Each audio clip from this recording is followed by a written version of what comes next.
Hey there guys, it's your favorite backyard geographer out in the field. Today, we're at Avila Beach, just outside of San Luis Obispo, on the hunt for a geologic treasure known as Pillow Basalts. Let's go!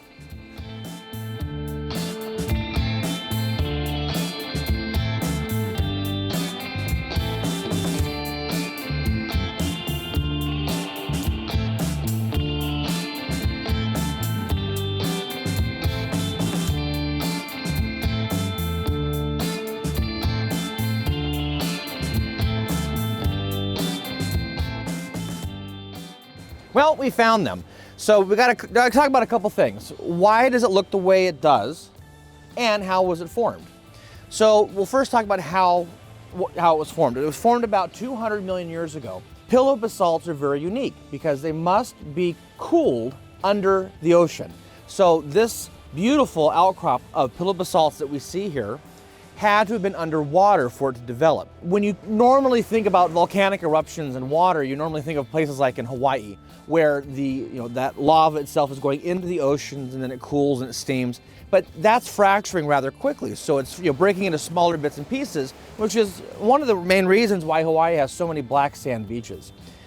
On the other hand, this formation was under the water being pushed up. It's similar to like if you had a tube of toothpaste and you were squeezing the toothpaste out, and as it was being pushed into, is flash cooling into the ocean, causing these really obscure and unique patterns of fracture. But it was able to kind of, as like with toothpaste, as it was pushing through, it was continuing to grow into these really neat, fluffy pillow features that we see here.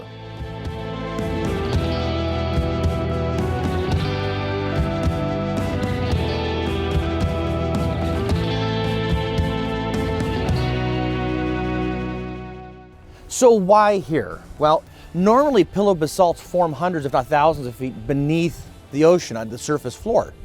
But why here? Well, it goes back to the Farallon plate.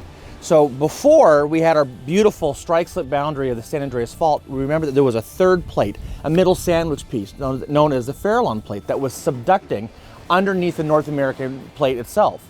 So this is bits and pieces of that subducting plate that then created and fueled these basaltic flows.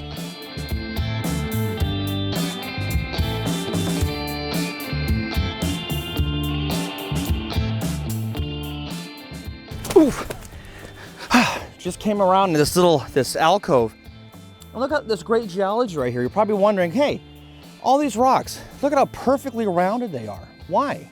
Well, it's because when they get a high tide up here, there's that swash. You have the water coming in and out, those waves coming in and out. And in that process, every time that water and the sand grains come in and out, it sandblasts and erodes and breaks down these bigger rocks into smaller ones, creating these perfectly nice rounded flat discs that are perfect for skipping.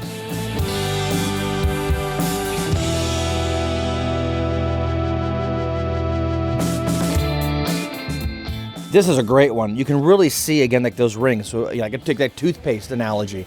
As it was being pushed out, it was flash cooled, and fracturing as it continued to move out. And again, it just creates these really beautiful pillow-esque, fluffy basaltic flows, which are just wonderful.